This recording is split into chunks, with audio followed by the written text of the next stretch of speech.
Hi everyone, welcome back to my channel SX Unitech Guide. WhatsApp, তুমি কি তোমার বন্ধু বান্ধব ও পরিচিতি লেভেলের মধ্যে প্রায় সময় হোয়াটসঅ্যাপের মাধ্যমে মেসেজ সেন্ড করে থাকো? আর এই মেসেজেতে প্লেন বা নর্মাল টেক্সট লিখে লিখে ক্লান্ত? তোমার মেসেজের টেক্সটগুলিতে বোল্ড, ইটালিক, স্ট্রাইক থ্রু এবং আরও অনেক টেক্সট ফরম্যাটিং যুক্ত করে টেক্সটের ফন্ট স্টাইলকে একটা আলাদা মাত্রা এনে দিতে চাও? আজকে আমি এই ভিডিওতে তোমাদেরকে দেখাবো কিভাবে এবং কখন এই বোল্ড, ইটালিক, স্ট্রাইক থ্রু এর মতো ফন্ট স্টাইলগুলো ব্যবহার করতে হয়। বোল্ড কোনো গুরুত্বপূর্ণ ওয়ার্ড বা সেন্টেন্সকে আলাদা করে বোঝানোর জন্য তার উপর জোর দেওয়া হয়। যেমন উদাহরণস্বরূপ বলা যেতে পারে, meeting at 2 PM today, don't forget. এখানে মিটিং অ্যাট 2 PM টুডে এই কথাটির উপর জোর দেওয়া হয়েছে, তাই এই সেন্টেন্সটিকে বোল্ড বা মোটা করে লেখা হয়েছে। আবার কোনো ক্ষেত্রে টাইটেল বা শিরোনাম বা স্পেশাল কোনো ক্যারেক্টার বোঝাতে তার অক্ষরগুলি বোল্ড বা মোটা স্টাইলে লেখা হয়। হোয়াটসঅ্যাপ মেসেজেতে কোনো টেক্সটকে বোল্ড বা মোটা স্টাইলে লেখার জন্য প্রথমে টাইপ করতে হবে *X টেক্সট *X, অর্থাৎ তারাচিহ্ন টেক্সট তারাচিহ্ন। হ্যাঁ, তবে মনে রাখতে হবে স্টার এবং টেক্সটের মধ্যে কোনো স্পেস বা ফাঁকা থাকবে না। ইটালিক্স বা বাঁকা স্টাইল, কোনো ওয়ার্ড বা সেন্টেন্সকে বোল্ডের তুলনায় আরো বেশি সূক্ষ্মভাবে জোর দেওয়ার জন্য ওই ওয়ার্ড বা সেন্টেন্সের অক্ষর বা লেটারগুলিকে বাঁকা বা ইটালিক ভাবে লেখা হয়। যেমন কোনো বোল্ড লেখার পাশে কোনো টেক্সটকে আরো বেশি সূক্ষ্মভাবে জোর দেওয়ার জন্য টেক্সটটিকে ইটালিক ভাবে লেখা হয়। উদাহরণস্বরূপ বলা যায়, can you believe the traffic, it is terrible. এখানে can you believe the traffic এই বোল্ড লেখার পাশে ইটালিক ভাবে যেটা লেখা আছে ইট ইজ টেরিবল, এই কথাটির উপর সূক্ষ্মভাবে জোর দেওয়া আছে, তাই এই ওয়ার্ডটি অক্ষরগুলো বাঁকা বা ইটালিক স্টাইলে লেখা হয়েছে। আবার অনেক সময় টাইটেল এবং মেসেজের মূল অংশের মধ্যে পার্থক্য করতে এই ইটালিক ফন্ট স্টাইলটা ব্যবহার করা হয়। হোয়াটসঅ্যাপ মেসেজেতে কোনো টেক্সটকে বাঁকা বা ইটালিক স্টাইলে লেখার জন্য প্রথমে টাইপ করতে হবে _টেক্সট _। হ্যাঁ, এক্ষেত্রে ওই একই আন্ডারস্কোর এবং টেক্সটের মধ্যে কোনো স্পেস বা ফাঁকা রাখলে চলবে না। স্ট্রাইক থ্রু, কোনো ওয়ার্ড বা সেন্টেন্সের মধ্যে যদি কোনো টেক্সট ভুল থাকে সেটাকে চিহ্নিত করার জন্য বা সেটাকে মুছে ফেলতে নির্দেশ করার জন্য ওই টেক্সটের উপর একটি লাইন টেনে বোঝাতে স্ট্রাইক থ্রু স্টাইল ব্যবহার করা হয়। যেমন উদাহরণস্বরূপ বলা যায়, I went to office at 10:30 AM। এখানে 10:30 AM লেখাটি ভুল আছে, সঠিক হবে 10 AM। এখানে 10:30 AM এই ভুলটিকে চিহ্নিত করার জন্য বা সেটাকে মুছে ফেলতে নির্দেশ দেওয়ার জন্য ওই 10:30 AM লেখার উপর একটা লাইন টেনে বোঝানোর জন্য স্ট্রাইক থ্রু স্টাইল ব্যবহার করা হয়েছে।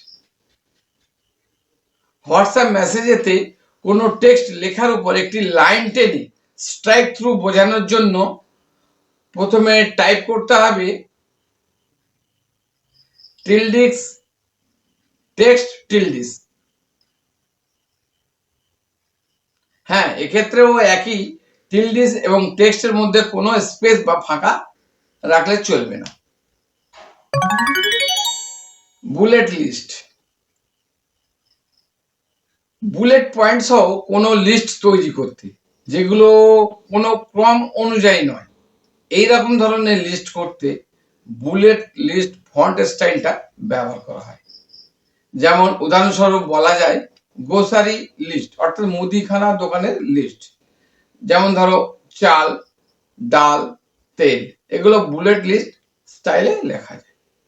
হোয়াটসঅ্যাপ মেসেজেতে কোনো টেক্সটকে বুলেট লিস্ট স্টাইলে লেখার জন্য প্রথমে টাইপ করতে হবে হাইফেন স্পেস টেক্সট অথবা তারা চিহ্ন, বলে স্টার তারা চিহ্ন স্পেস টেক্সট।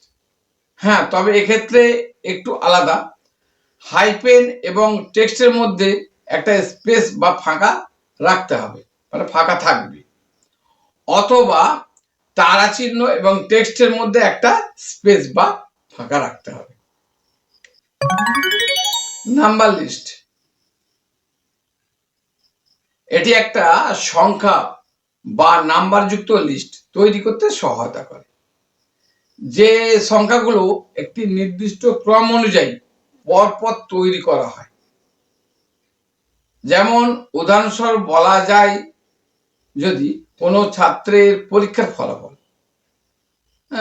বাংলা 71, গণিত 95, ইংরেজি 80, এখানে দেখো বাংলা, গণিত এবং ইংরেজি পরপর 1, 2, 3 নাম্বার যুক্ত করে একটা লিস্ট হিসাবে তৈরি করা হয়েছে, যেটা একটা নির্দিষ্ট ক্রম অনুযায়ী পরপর তৈরি করা হয়েছে, 1, 2, 3, 4 করে।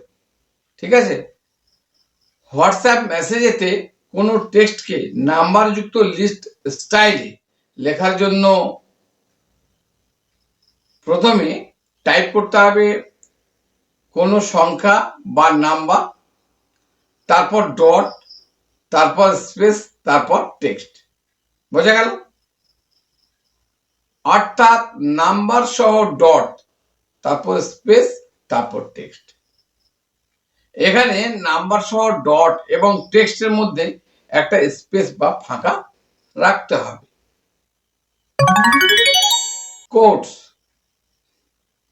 প্রত্যক্ষ বা পরোক্ষভাবে অন্যের কোনো কথাকে উল্লেখ করার জন্য এই ফন্ট স্টাইলটা ব্যবহার করা হয়। যেমন উদাহরণস্বরূপ বলা যায়, John said be there 5 or dinner gets cold, অর্থাৎ জন বলল সে সেখানে 5টা পর্যন্ত থাকবে, অথবা রাতের খাবার ঠান্ডা হয়ে যাচ্ছে। এখানে জনের এই কথাটিকে পরোক্ষভাবে উল্লেখিত করা হয়েছে, তাই জনের এই কথাটিকে কোট আকারে লেখা হয়েছে। হোয়াটসঅ্যাপ মেসেজেতে কোনো টেক্সটকে কোটস আকারে, কোট স্টাইলে লেখার জন্য প্রথমে টাইপ করতে হবে গ্রেটার দেন চিহ্ন, যেটা গ্রেটার দেন চিহ্ন হয় সেটা, তারপর স্পেস, তারপর টেক্সট। হ্যাঁ, এখানে ওই গ্রেটার দেন চিহ্ন এবং টেক্সটের মধ্যে একটা স্পেস বা ফাঁকা থাকতে হবে। তাহলে বোঝা গেল কিভাবে বোল্ড, ইটালিক, স্ট্রাইক থ্রু এর মতো ফন্ট স্টাইলগুলো ব্যবহার করতে হয়। এই হোয়াটসঅ্যাপ ফন্ট স্টাইলগুলো তোমাকে হোয়াটসঅ্যাপ চ্যাট মেসেজের মধ্য দিয়ে তোমার ব্যক্তিত্বকে আলাদাভাবে প্রকাশ করে। তাই এই ভিডিওটা যদি তোমাদের ভালো লাগে তাহলে লাইক, শেয়ার ও সাবস্ক্রাইব করতে ভুলবে না। আর যারা অলরেডি আমার চ্যানেলটিকে সাবস্ক্রাইব করেই দিয়েছো তাদেরকে আন্তরিকভাবে আমার অনেক ধন্যবাদ। আর এই ভিডিও সম্পর্কে কোনো প্রকার প্রশ্ন থাকলে অবশ্যই আমাকে কমেন্ট সেকশনে লিখে জানাবে, আমি যথাসম্ভব সেটার উত্তর দেওয়ার চেষ্টা করব। ভালো থাকবে, সুস্থ থাকবে, তোমার আগামী দিনটা শুভ হোক।